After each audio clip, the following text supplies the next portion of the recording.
la parole à Xavier Terlet, qui est donc président de XTC World Innovation, donc un cabinet qui travaille notamment sur toutes les innovations alimentaires et à qui on a demandé de répondre à la question, donc le modèle alimentaire français peut-il survivre au prêt-à-manger? Donc on va vous laisser la parole donc, pour 20-25 minutes de présentation. Merci à vous. Alors, je voudrais remercier les organisateurs, Fonds français pour l'alimentation santé, de m'avoir invité à participer à une discussion comme celle-ci, un enjeu ô combien important. Le modèle alimentaire français peut-il survivre au prêt-à-manger? Alors moi, je ne suis pas un spécialiste du modèle alimentaire français, je me suis documenté, j'en entends parler évidemment. J'ai lu beaucoup de choses, je connais Claude Fischer depuis longtemps, j'ai lu pas mal de choses, donc je me suis renseigné sur le modèle alimentaire français. Je suis peut-être un spécialiste du prêt-à-manger, je ne sais pas. Mais en tout cas, je vais essayer de répondre à cette question. Et d'abord, avant de répondre à cette question, je veux dire pourquoi cette question. Déjà, le modèle alimentaire français, c'est quoi?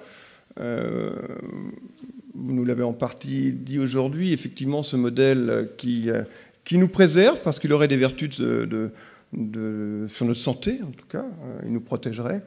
Ce modèle qui est fait de variété des produits. Il n'y a pas un produit qui domine parmi les autres, comme on peut avoir dans d'autres pays, un produit alimentaire qui domine parmi les autres, la prise des repas, les 3-4 repas dans la journée, la variété, l'entrée, le plat, le dessert, dans l'ordre, le fait de manger ensemble, de partager, c'est des choses qui nous sont propres. Est-ce que c'est différent de ce qui se passe ailleurs? J'ai la chance de pas mal voyager dans le cadre de mon métier. Oui, il y a des choses différentes, on mange des choses différentes, on a parfois des attitudes différentes, mais en tout cas, s'il y a une chose qui est commune partout où je vais, c'est que manger, où qu'on soit, est avant tout affaire de plaisir. On mange et on se fait plaisir en mangeant, tout le temps. Alors ce modèle, il serait fragile au point d'être mis en danger par le prêt-à-manger. Alors, le prêt-à-manger, c'est quoi? Qu'est-ce que prêt-à-manger? J'ai envie de répondre, c'est une réponse en forme d'offre, notre consommateur, nous-mêmes, par rapport à l'évolution du comportement. Justement, on en a parlé tout à l'heure. Évidemment que tout ça évolue. Vous le disiez, Claude Fischler, tout à l'heure, que le modèle, dans son acception même, avait quelque chose d'un petit peu figé, c'est un modèle, alors que le consommateur est en permanente évolution. Évidemment, si on veut manger du poulet ce midi, on ne va pas aller chercher le poulet, l'attraper, lui couper la tête, etc. Bon, évidemment, tout ça a évolué, notre style de vie évolue. Je ne vais pas parler de l'importance des loisirs dans la vie des gens aujourd'hui, évidemment. On consacre du temps au loisir, donc dans la journée, peut-être un peu moins de temps à la préparation des repas, au repas le dimanche, 3 heures à table, etc. L'égalité homme-femme aussi, c'est important, parce que les hommes aujourd'hui commencent à redécouvrir, à retrouver le chemin de la cuisine, tout doucement quand même, on en parle, mais c'est, disons, peut-être les repas du dimanche où c'est valorisé et valorisant de faire la cuisine. La semaine, c'est encore souvent la femme qui s'y colle. Hein. La recherche de praticité, évidemment. Recherche de praticité pour aller vite, pour aller plus vite, peut-être pour aller de manière plus pratique, plus facile. Le nomadisme, enfin, tous ces genres de choses que l'on entend, et sans doute cette offre nouvelle répond à ces évolutions en permanence. Alors, à ce stade, est-ce que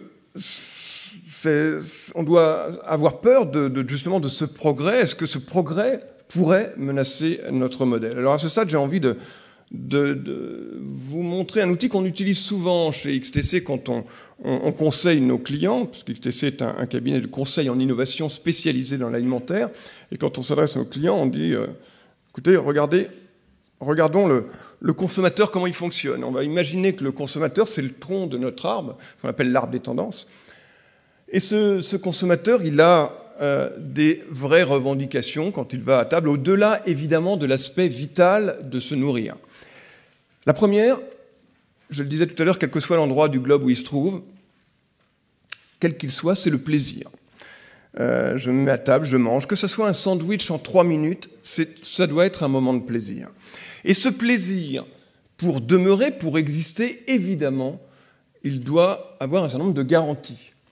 Des garanties en termes de santé. Je peux me faire plaisir avec un plat cuisiné, avec un plat, c'est formidable. Mais bon, on vient me parler de cholestérol, on vient me parler d'ostéoporose, on vient me parler de choses bizarres qu'il y a dans les produits, etc. Oula, j'ai besoin de garanties pour avoir le plaisir de consommer mon produit. La forme, en termes d'apparence, oui, j'adore la charcuterie, mais ça me fait grossir, les confiseries, mais attention, donc j'ai besoin là aussi de garanties. Je peux avoir le meilleur plat cuisiné du monde, si je n'arrive pas à ouvrir la boîte, je n'aurai pas le plaisir de le consommer. Donc des garanties en termes de praticité. On peut avoir un bon sandwich qu'on mange le midi en 3 minutes. C'est un substitut de repas, ça n'est pas un repas, mais même si c'est un substitut de repas, au moins que ces 5, 10, 20, 15 minutes soient un plaisir. Si je prends mon sandwich et que j'en mets partout sur ma cravate, sur ma veste, ça va gâcher le plaisir que j'ai à consommer le produit. Donc j'ai besoin de garanties de praticité. Et puis également des garanties en termes d'éthique, de citoyenneté, d'écologie. On peut avoir le meilleur café du monde, il est délicieux. Si on apprend que l'industriel qui le produit exploite les petits producteurs au fin fond du Mexique ou d'Amérique latine ou ailleurs, ou pire fait travailler les enfants, le café deviendra un petit peu amer. Donc j'ai besoin, pour avoir le plaisir de consommer, de garanties aussi à ce niveau-là. Alors voilà, les industriels alimentaires, face à ce consommateur complexe, parce qu'on n'a pas les mêmes envies au même moment, le consommateur, il est, disons-le, c'est quand même quelqu'un d'incohérent. Nous-mêmes sommes incohérents dans notre comportement. Oui, non, jamais je mangerai l'huile de palme, jamais. Sauf dans le Nutella, parce que le Nutella, quand même, bon. Pas d'aspartame, sauf dans le Coca Light. Voilà. On est comme ça. À table, des bons repas à table, on a tous vu une bonne entrée, surtout en France, un apéritif, une entrée, un plat, un bon dessert, et au moment du café, hop, une petite sucrète dans le café. Voilà. C'est incohérent par rapport au reste du repas, mais c'est comme ça, nous sommes incohérents dans notre comportement. Donc, quand on s'adresse à des industriels pour essayer de répondre au mieux à ce consommateur, c'est pas toujours simple. Et en matière de praticité, évidemment, c'est quoi les réponses? C'est de la manipulation des produits. Qui n'a pas jonglé avec une boîte de sardines pour l'ouvrir et mis de l'huile partout? Manipuler les produits, les avoir en main, pouvoir les ouvrir facilement. Le gain de temps, et c'est pas tellement le gain de temps, j'aime pas tant cette formule, c'est plutôt l'optimisation du capital temps. Quand on va chez McDo, quand on va chez Quick, on s'octroie 20 minutes. Si on fait un quart d'heure la queue pour 5 minutes pour manger, ça ne va pas. On veut 5 minutes pour le reste, c'est l'inverse. Donc on veut optimiser notre capital temps. La même chose quand on prépare le repas le soir pour sa famille. Je veux éviter, moi, les tâches fastidieuses pour m'octroyer les tâches plaisir. Moi, ce qui m'intéresse quand je fais la soupe au potiron, c'est pas de couper le potiron. C'est compliqué et je peux me couper. Merci Picard de me donner des petits morceaux, des cubes de potiron surgelés. C'est très pratique et ça me permet de passer plus de temps à la petite sauce et aux petites épices que je peux mettre dans ma soupe. Et le nomadisme, c'est pas forcément consommation extérieure. D'autres le diront peut-être après moi. On est nomade à l'intérieur de la maison. C'est le nomadisme cocooning ou domestique, je sais pas comment l'appeler. On mange parfois devant la télévision. On mange parfois devant l'ordinateur. On mange parfois devant le frigo ouvert. Tiens, qu'est-ce que je vais manger? On revient du sport, on a une petite faim. C'est pas bien, mais c'est comme ça. Le consommateur est comme ça, donc il faut aussi lui apporter des réponses. Donc manipulation produit, gain de temps, nomadisme, c'est peut-être les gènes peut-être de ce qu'on peut appeler le prêt-à-manger. Alors, prêt-à-manger, j'ai fait mes courses. Moi, j'ai fait mes courses. J'ai dit, tiens, je vais aller regarder ce qui était prêt-à-manger, on va voir si c'est dangereux, si ça peut être dangereux pour notre consommateur. Alors, quelques exemples. Voilà, ça, c'est prêt-à-manger. L'apéritif, c'est bien français. Grignotez-moi chez Fleurette, là, c'est très bien. Les petits produits, est-ce que c'est... Ou alors les tomates qu'on peut grignoter comme ça, c'est prêt à manger. Est-ce un danger pour le modèle alimentaire français?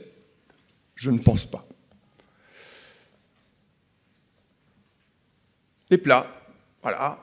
Les box, vous savez, les fameuses box qui sont arrivées il y a quelques années, prêtes à manger. Micro-ondes, fourchette incluse, risotto aux champignons, tout ça a l'air très bon.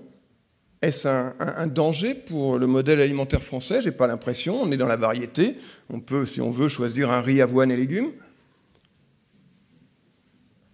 Je continue. La viande.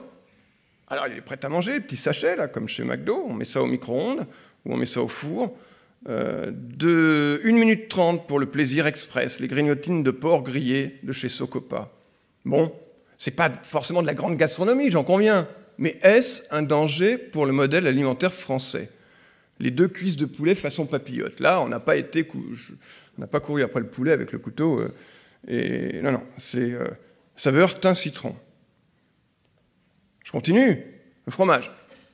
Le fromage en prêt à manger, ça peut être en apéro, ça peut être en fondu. Tout est prêt. Il n'y a plus qu'à. Est-ce un danger pour le modèle alimentaire français? Je ne pense pas. Je continue un petit peu encore, on va s'arrêter bientôt, hein, rassurez-vous. Le snacking, vous savez, ces moments de consommation un peu entre les repas. Ça peut être pour le goûter des enfants, par exemple, comme ce que nous propose à la marque Vrai, la marque Tribala en Bretagne. Des yaourts bio, en l'occurrence, en plus, pocket, un petit berlingot avec une petite paille, framboise mûre. Est-ce un danger pour le modèle alimentaire français? Tout comme Na, qui a eu pas mal de succès, lancé il y a 2 ans, hein, des petites pâtes de fruits, je ne sais pas trop comment les appeler, c'est 100% fruits céréales. Bon, ben, c'est pas un fruit, c'est pas une pomme qu'on croque, hein. Mais est-ce un danger pour le modèle alimentaire français? Je ne pense pas non plus. Alors, j'ai arrêté... Non, les fruits aussi. Allez, tant qu'on y est, on y va. Les fruits, c'est bien. On nous le dit, manger les fruits et les légumes, 5 par jour. C'est difficile parfois de manger un kiwi pour un enfant, ou un ananas. Ah, là, c'est pratique. Est-ce que c'est un danger pour le modèle alimentaire français? Je ne pense pas. Pareil pour les desserts, je passe et je vais vite, puisqu'on m'a dit que j'avais 20 minutes. Alors, je suis allé dans les fast-foods. Souvent, on parle des fast-foods c'est pas des lieux de gastronomie et de nutrition réputés, en tout cas.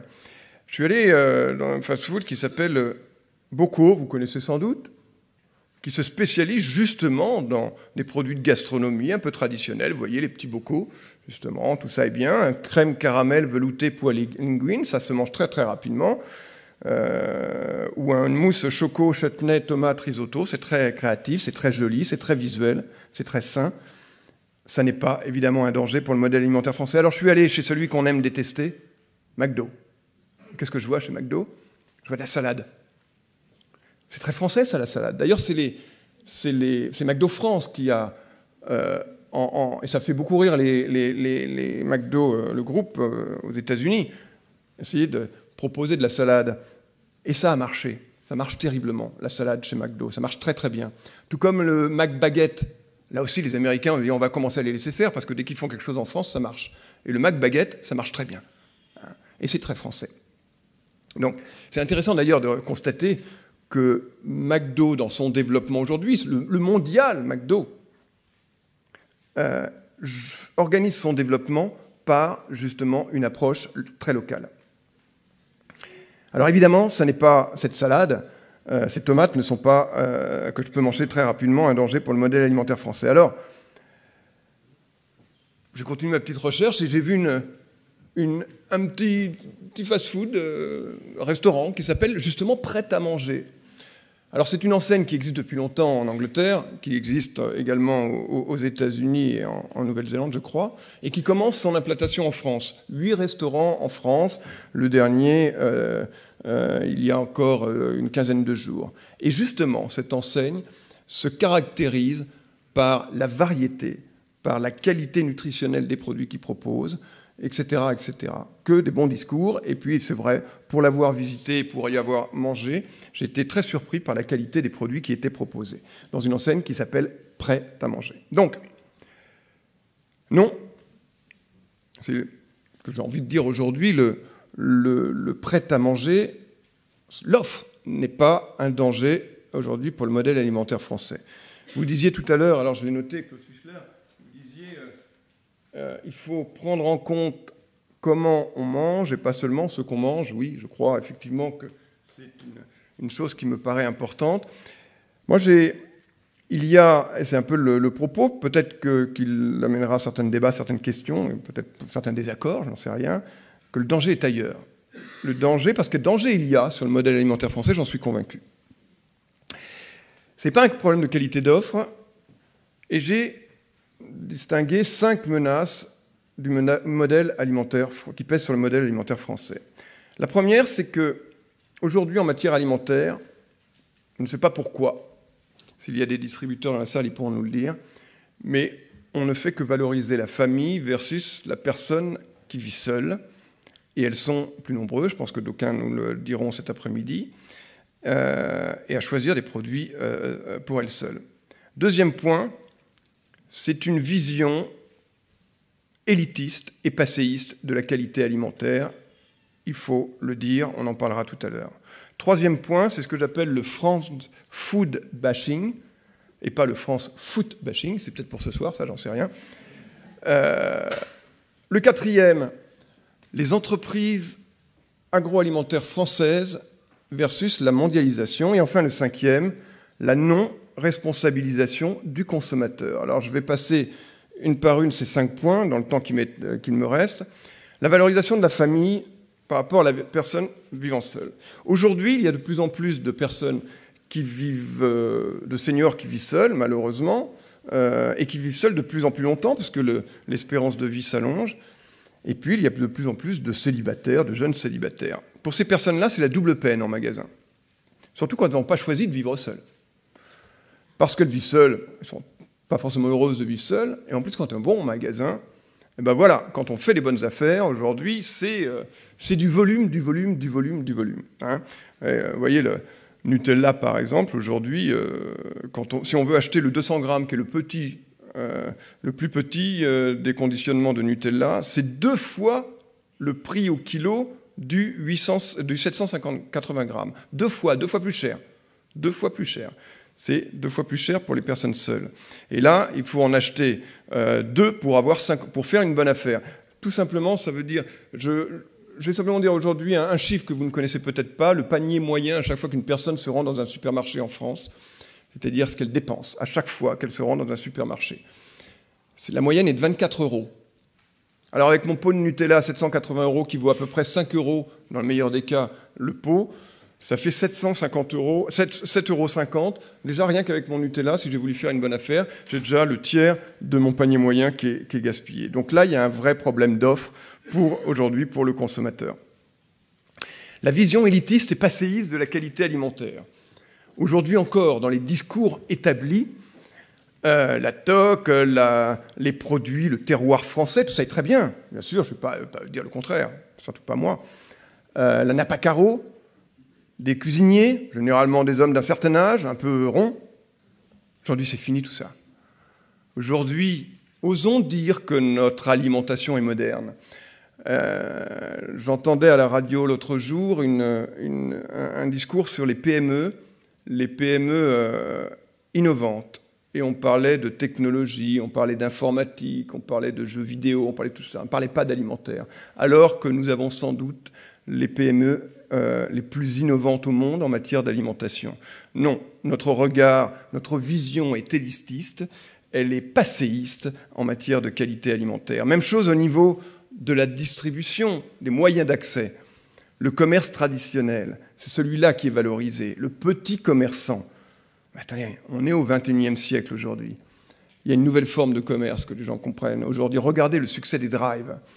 Les achats sur Internet, Amazon qui vient dans les produits alimentaires. Peut-être que dans 5 ans, on dira, les petits commerçants diront, justement, ouais, c'est comme les libraires aujourd'hui par rapport à la Fnac ou Amazon. Non, aujourd'hui, oui, il faut s'adapter à cette situation-là, à ces nouvelles formes de commerce qui répondent à des nouveaux besoins du consommateur. Le France food bashing. Alors, j'ai mis en illustration le numéro de LSA de cette semaine. Je vous encourage à le lire. Industrie agroalimentaire, halte aux idées reçues. Je vais les lister. L'alimentaire français pèse moins que l'automobile et l'aéronautique. La transparence fait défaut en alimentaire. La qualité n'est pas au rendez-vous. Il n'y a pas d'innovation, que du lifting. L'industrie fait perdre à la France son aura gastronomique. Les produits sont mauvais pour la santé, les approvisionnements mondialisés au détriment du local, et les multinationales sont aux commandes. Toutes ces idées reçues, qui sont vraiment des idées reçues qu'on entend partout, et que parfois nous-mêmes croyons, sont fausses. Toutes.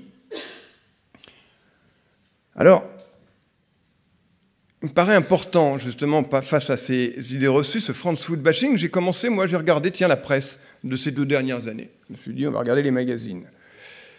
Ah, le Nouvel Observateur, la vérité sur ce que vous mangez. C'est ça que le consommateur voit. C'est ça notre modèle aussi. Nouvel Observateur, pareil. Attention à ce qu'il y a dans l'assiette, à la manière de fumer tu. Des couvertures de magazines. Allez, l'Express. Alerte dans nos assiettes, viande, poisson, légumes, les nouveaux risques, le scandale des aliments made in Chine, comment manger en toute sécurité. Alors encore l'Express, tout ça, voilà, cette année encore, l'alimentation, comment on nous manipule, comment l'industrie nous manipule, le poids des lobbies, santé, les mensonges des étiquettes, le documentaire qui dérange. Voilà, c'est ça l'image que les Français ont de l'alimentaire français. Alors, on a beau jeu, et là c'est Marianne qui dit, après tout ça, maintenant, qu'est-ce qu'on mange, hein?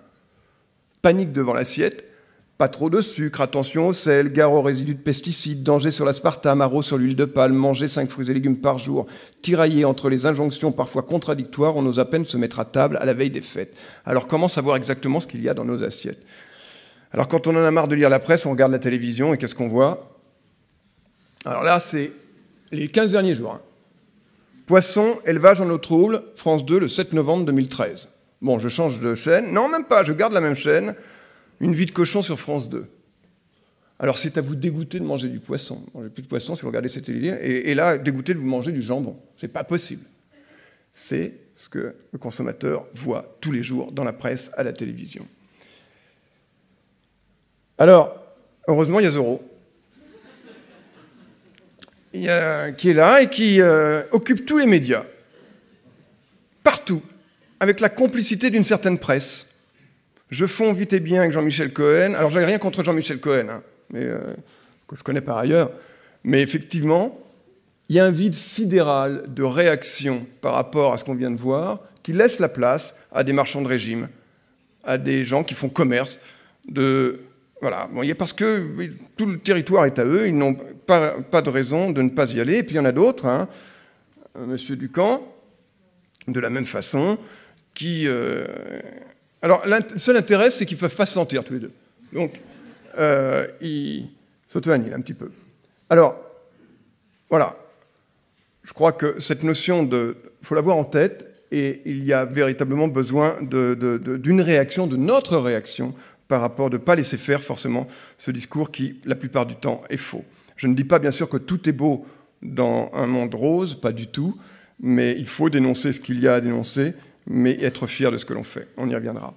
La mondialisation, aujourd'hui, on est dans les entreprises alimentaires françaises qui font partie de notre modèle, ces petites entreprises alimentaires françaises, eh bien, sont dans un circuit mondialisé. Elles sont petites, les entreprises en France, hein. 97% des entreprises industrielles alimentaires en France sont des TPE ou des PME. Les petites entreprises, pas des grands groupes.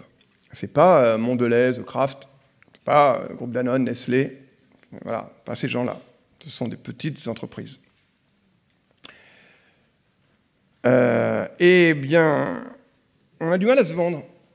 La France était, il y a une vingtaine d'années, le premier exportateur de produits alimentaires au monde. Une vingtaine d'années avec les USA. Aujourd'hui, on est 4e ou 5e. Hein. On a un export un peu arrogant avec notre meilleure gastronomie, la qualité française souvent comme seul argument. Il ne suffit pas de dire « je suis beau ». Peut-être que quelqu'un d'autre le dise à notre place, éventuellement, mais il faut le prouver en tout cas. La qualité française n'est pas, à l'export, un argument qui ne peut fonctionner uniquement comme ça. Il faut du contenu, un petit peu de contenu. Et la meilleure gastronomie, on peut se poser des questions quand aujourd'hui, depuis quelques années, les meilleurs chefs au monde sont norvégiens, suédois, anglais, alors que la France occupait les podiums il y a encore 10 ou 20 ans. On a aussi une méconnaissance des autres modèles. Je suis toujours surpris quand je Quand je vais à l'étranger, quand je vais sur des salons, par exemple, internationaux, comme le CIAL ou d'autres, avec les pavillons France, avec des entreprises qui... On parlait d'entreprises bretonnes tout à l'heure et de produits sucrés, effectivement, on aime le sucre, et ça, quand on est breton, comme moi, ça ne nous pose pas trop de problèmes, tant mieux. Mais les Chinois, par exemple, ont du mal avec le sucre. Et j'ai vu des gens arriver là-bas en présentant et essayer de vendre du kunyaman aux Chinois. C'est difficile. C'est très, très difficile. Un de nos clients souhaitait, en Chine, proposer des goûters aux enfants. Les Chinois, le goûter, c'est une notion qu'ils ne comprennent pas trop. Donc voilà, essayons de comprendre aussi le modèle des autres. Et puis, constatons aussi notre perte d'influence à l'étranger. Je le disais tout à l'heure, nous sommes peut-être le 4e ou le 5e exportateur alimentaire aujourd'hui, peut-être derrière le Brésil, enfin en tout cas derrière l'Allemagne, derrière les USA, derrière l'Allemagne, voilà, j'ai plus exactement le classement. Il y a les rayonnements des autres gastronomies, des autres modèles. Et puis nous avons aussi des savoir-faire qui restent tout à fait hexagonaux. Pour consolider son modèle, c'est aussi vendre son modèle à l'extérieur. Et il faut parfois regarder dans le détail. Notre balance commerciale en matière d'alimentation est positive grâce aux vins et aux alcools et aux produits laitiers. Mais il y a des secteurs qui sont déficitaires et étonnamment déficitaires, où on exporte moins qu'on importe. Le vinaigre, par exemple. Alors, on sait faire du bon vin, mais on ne sait pas faire de vinaigre. En tout cas, on va le chercher à l'extérieur, le vinaigre valorisé. Le vinaigre de Modène, le vinaigre de Xérès, par exemple. Pourquoi n'a-t-on pas, je sais pas, pour mettre sur une salade bordelaise, par exemple, du vinaigre de Bordeaux ou du vinaigre de Côte-du-Rhône, que sais-je. On peut aussi, nous aussi, valoriser des produits comme le vinaigre. Non, on importe plus de vinaigre qu'on en exporte. Pareil pour la charcuterie, étonnamment. Regardez les charcuteries italiennes qui envahissent les rayons, ou la charcuterie espagnole, de Laurent Barre, la pata negra. Ça se vend cher et ça se vend bien. On a du mal, nous, à exporter notre charcuterie. C'est vrai aussi qu'il y a un peu de temps, l'industrie charcutière allait avec notre ministre en Asie, et tant mieux pour essayer de vendre davantage de charcuterie là-bas, mais n'allons pas essayer de vendre des rillettes aux Chinois. Non. Peut-être qu'il faudrait adapter notre savoir-faire au modèle extérieur. Pareil pour la biscuiterie. Aujourd'hui, nos petits beurres, c'est très bien, mais aujourd'hui, on se fait envahir par des produits américains ou des produits anglais. Enfin, la non-responsabilisation du consommateur me semble être peut-être, pour sauver notre modèle, le point le plus important. Une étude récente, que vous avez sans doute tous lu, qui a fait du buzz, montrait que il y avait un enfant sur 3, je crois, ou 2 enfants sur 3 qui ne savaient pas reconnaître une courgette. Alors, il y en a 4 sur 5 qui ne savent pas reconnaître une betterave. C'est normal, à la limite, une betterave, on a plutôt l'habitude de l'avoir en petits cubes violets et pas forcément le légume d'origine. Ça, je pense qu'on aurait posé la question il y a 30 ans, c'était pareil, de toute façon. Mais pas reconnaître une courgette, ne pas savoir reconnaître un abricot, quand même, je crois que c'est 30 ou 40%. Ne pas savoir, pour un quart d'entre eux, avec quoi sont faits les chips ou les frites. Voilà, là, il y a peut-être un problème. Et puis, on le disait tout à l'heure, c'est pas tellement ce qu'on mange, la manière dont on mange. Une mère de famille qui voit son enfant prendre du poids peut pester contre l'industrie alimentaire qui le fait grossir. C'est tellement facile. Et puis on lui dit tellement ça à la télévision, à la radio, on vous l'avait vu tout à l'heure. Mais peut-être qu'aujourd'hui, elle peut comprendre qu'elle a une part de responsabilité si elle le laisse regarder, surtout en famille, la télévision, à ce goût frais de snack de cette façon-là. Il y a véritablement aujourd'hui une nécessité de faire en sorte que le consommateur prenne ses responsabilités par rapport à ce qu'il mange. Alors, le modèle alimentaire français, adaptation ou disparition, donc l'enjeu est important. Effectivement, il est en danger. On a vu les dangers qui menacent ce modèle alimentaire français. Est-ce qu'il peut survivre au prêt-à-manger? Évidemment.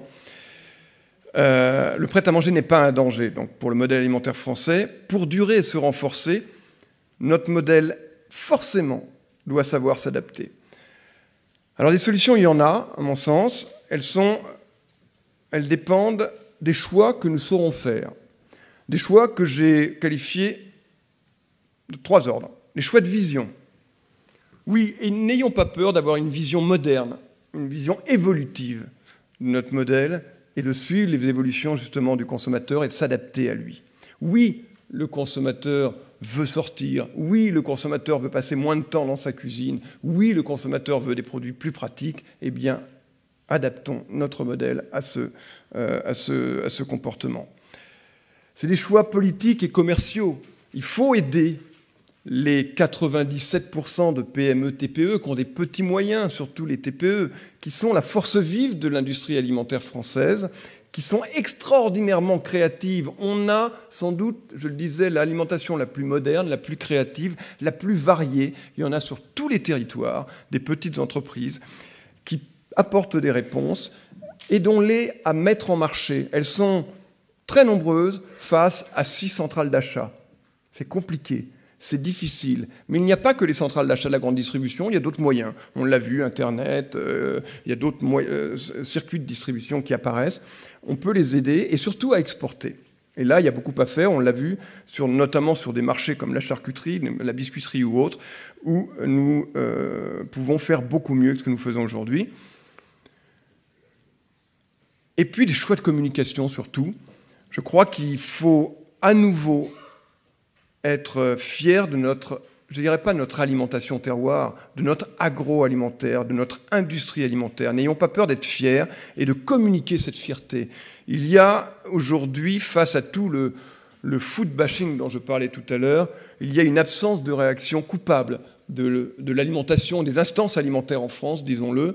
Nous devons réagir et pas se laisser faire. Nous savons ici, dans cette salle, que l'industrie alimentaire fait des produits de qualité. Pour la plupart, évidemment, il y a des abus. Eh bien, il faut le dire, il faut défendre notre agroalimentaire et pas laisser des journaux qui font leur boulot. Mais comme il n'y a personne en face, ils continuent et ils y vont.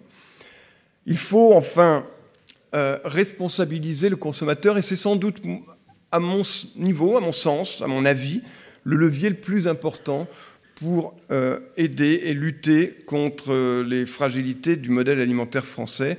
C'est la responsabilisation du consommateur. Il n'est pas normal aujourd'hui, par exemple, pour responsabiliser, il faut informer, il faut éduquer, il faut initier. Un consommateur qui est déresponsabilisé se laissera faire et il mangera avec un entonnoir ce qu'on lui donne. Donc il faut responsabiliser le consommateur, il faut l'initier. Et souvent, c'est le plus jeune âge qui est concerné par ça, parce que ce qu'on apprend donc, quand on a enfant, quand on a 4, 5, 6, 7, 8 ans, eh bien on le garde toute sa vie et souvent il est trop tard. Pour les parents qu'on a vus sur le canapé tout à l'heure, là, il est trop tard pour ces gens-là. Alors, il faut peut-être penser à la génération qui vient. Tant pis pour la génération d'aujourd'hui. Et puis, initier, donner les moyens de transmettre les valeurs de notre modèle. Il n'est pas normal aujourd'hui, alors que, bon, on vote une fois tous les 4 ans. Il y a des cours d'instruction civique dans les écoles, c'est très bien. On mange 3 ou 4 fois par jour. Et il n'y a pas de cours des cours d'initiation alimentaire. Je ne parle pas de nutrition. C'est autre chose, la nutrition. D'initiation alimentaire, quoi manger, comment manger. On ne sait pas quoi faire du temps périscolaire aujourd'hui. Voilà un bon élément. On pourrait aller plus loin là-dessus.